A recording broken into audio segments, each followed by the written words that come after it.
तुमने न जाने कितनी बार लोगों को अपना मानने की कोशिश की और हर बार उम्मीद लेकर निकले, लेकिन लौटे तो सिर्फ ठोकरें लेकर।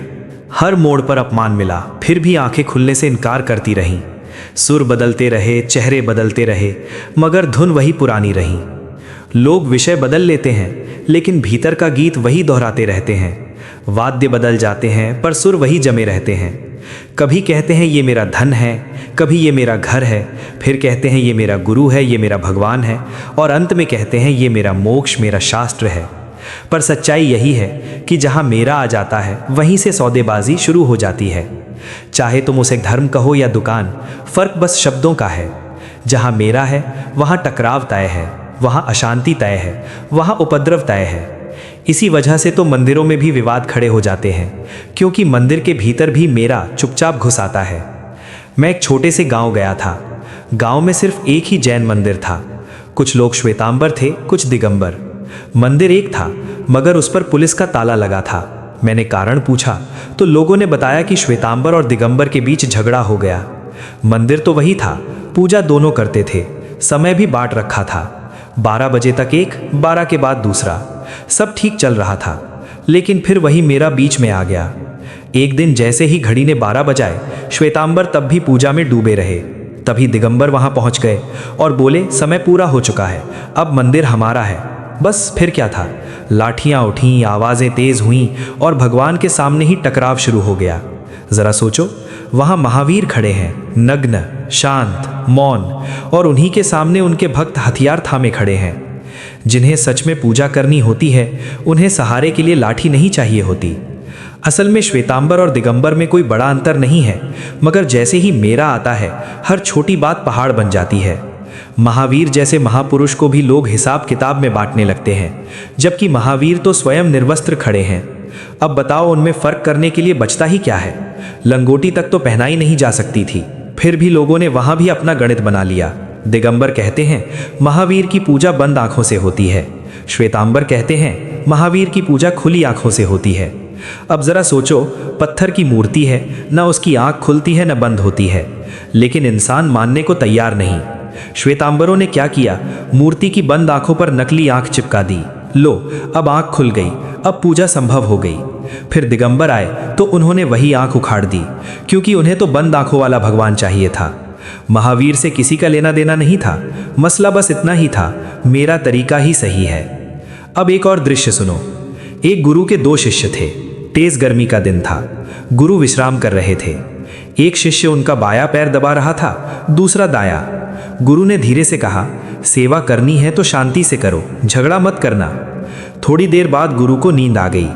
नींद में उन्होंने करवट बदली और एक पैर दूसरे पर चढ़ गया। जिस शिष्य के हिस्से से पैर हट गया, वो तुरंत बोला, अपना पैर हटाओ, ये मेरा था। दूसरा बोला, कौन हटाएगा, ये तो मेरा है। बात बढ़ी, आवाज़ें ऊंची हुई और देखते देखते दोनों के हाथों में डंडे आ गए। शोर सुनकर गुरु जाग गए, आंख खोलकर बोले, रुको, पैर मेरे हैं, दोनों पैर मेरे हैं, लेकिन तुमने उन्हें अपने अपने हिस्से में बांट लिया। बस यहीं से सारा झगड़ा पैदा हुआ। जहां मेरा आ गया वहीं लड़ाई तय हो गई। तुम पूरी जिंदगी यही करते रहे, मेरा धन, मेरा घर, मेरा आदमी, मेरा धर्म, मेरा भगवान, और हर बार टूटते रहे, बिखरते रहे। अब कम से कम यहाँ तो ये मत कहो कि तुम मेरे हो। अगर सच में समझ है तो यूं कहो, मैं आपका होना चाहता हूँ। फर्क समझते हो? एक में पकड़ है, दूसरे में समर्पण। जब तुम कहते हो तुम्हें अपना बनाना चाहता हूँ, तो असल में तुम मुझे अपनी मुट्ठी में बंद करना चाहते हो। लेकिन मैं कोई वस्तु नहीं हूँ जो तुम्हारी पकड़ में आ जाऊँ। मैं किसी का नहीं होता। जो सच में समझ जाता है वो खुद को खो देता है और वही पा लेता है। इसी वजह से बहुत से लोग वे मुझसे नाराज होकर चले गए, क्योंकि मैं उनकी मुट्ठी में समाने को तैयार नहीं था। वे चाहते थे मैं वैसा ही चलूं जैसा वे कहें, वैसा ही बोलूं जैसा उन्हें अच्छा लगे, वैसे ही उठूं बैठूं जैसा उनकी समझ में सही हो। ये सब दरअसल मुट्ठी कसने के तरीके होते हैं। किसी को पकड़ लेने की कोशिश, किसी को अपना बना लेने की जिद। अजीब लोग हैं। कभी किसी के घर रुक जाओ तो मान लेते हैं अब ये हमारे हो गए। फिर सलाहों की बारिश शुरू हो जाती है, आज बोलने जा रहे हो तो ये बात ज़रूर कहना। और सच ये है कि जिस पल आदेश आ जाता है उसी पल सत्य चुप हो जाता है, क्योंकि जहाँ निर्देश होता है वहाँ स्वतंत्रता मर जाती है। लौटते समय गाड़ी में बैठाकर कहते, वो बात आपको नहीं कहनी चाहिए थी, लोगों को बुरा लग गया होगा, आगे से मत कहना।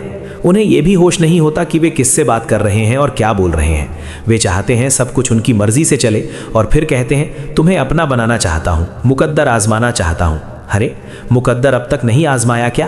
कितने जन्मों से आजमाते आ रहे हो, कितनी बार सिर टकरा चुका है, फिर भी अक्ल नहीं आई। ये मुकद्दर आजमाना भी अहंकार का ही एक नया रूप है। कुछ बन जाने की जिद, कुछ साबित कर देने की बीमारी। कोई कहता है बस प्यार की परीक्षा दे दो, लेकिन जिसे सच में प्यार चाहिए वो मांगता नहीं, देना सीखो। क्योंकि प्रेम मांगने से नहीं मिलता, जो मांग कर हासिल हो जाए वो प्रेम नहीं होता। वो या तो दया होती है या मजबूरी, और दया बहुत छोटी चीज़ है, उसमें आत्मा नहीं होती। प्रेम वही पाता है जो देना जानता है। भिखारी बनकर जाओगे तो भिक्षा मिलेगी, राजा बनकर जाओगे तो प्रेम बरसेगा। प्रेम उतना ही लौटकर आता है जितना तुम उसे बाहर भेजते हो। जो अपना हृदय पूरी तरह खोल देता है उसके पास प्रेम चारों दिशाओं से लौट कर आता है, भर कर, उमड़ कर, बरस कर। प्रेम पाने के लिए भिखारी नहीं चाहिए, प्रेम पाने के लिए जुआरी चाहिए, जो सब कुछ दांव पर लगाने की हिम्मत रखता हो, जो कह सके ले लो सब जो है मेरा। और तुम क्या मांगते हो? एक जाम। अरे एक जाम से क्या होगा? सामने पूरा सागर पड़ा है और तुम कटोरा लेकर खड़े हो। ये कैसी अजीब कंजूसी है। जब देने की हिम्मत खो जाती है तब लेने की ताकत भी मर जाती है, क्योंकि देना और लेना एक ही सिक्के के दो चेहरे हैं। जो देना नहीं जानता वो लेना भी नहीं जान सकता। यहाँ भिक्षा मत मांगो। इसी वजह से मैंने जानबूझकर अपने सन्यासी के लिए भिक्षु शब्द नहीं चुना। बुद्ध से प्रेम गहरा है फिर भी नहीं चुना। मैंने स्वामी शब्द चुना, क्योंकि मैं तुम्हें भिखारी नहीं मालिक बनाना चाहता हूँ। मैं चाहता हूँ तुम सम्राट बनो। मांगना छोड़ दो, क्योंकि मांगते मांगते ही तुम्हारी ये दशा हो गई है। अब मांगने से पीछे हटो। जो मिले उसमें भी राजी रहो, जो ना मिले उसमें भी राजी रहो। जिस दिन ये राजीपन भीतर उतर जाता है उसी दिन जीवन अचानक बरसने लगता है। इतना बरसता है कि संभालना मुश्किल हो जाता है। तब झोली छोटी पड़ जाती है, तब तुम खुद छोटे पड़ जाते हो। लेकिन एक बात गांठ बांध लो, प्रेम कोई भावना नहीं, प्रेम एक गणित है। दो, बस दो। और हैरानी ये है कि लगभग हर इंसान यही कहता है मुझे प्रेम नहीं मिलता, मगर कोई ये नहीं कहता मैं प्रेम नहीं दे पाता। मैं सोचता हूँ जब सबको लेना है तो देने वाला आखिर है कौन? पति कहता है पत्नी से प्रेम नहीं मिलता, पत्नी कहती है पति से प्रेम नहीं मिलता। दोनों हाथ फैलाए खड़े हैं, दोनों मांग रहे हैं, कोई देने को तैयार नहीं। फिर प्रेम आएगा कहाँ से? ये सौदा तभी चलता है जब दोनों दे। अगर दोनों ही मांगेंगे तो दोनों खाली हाथ लौटेंगे। सच तो ये है कि इस दुनिया में प्रेम की कमी नहीं है, कमी सिर्फ देने वालों की है।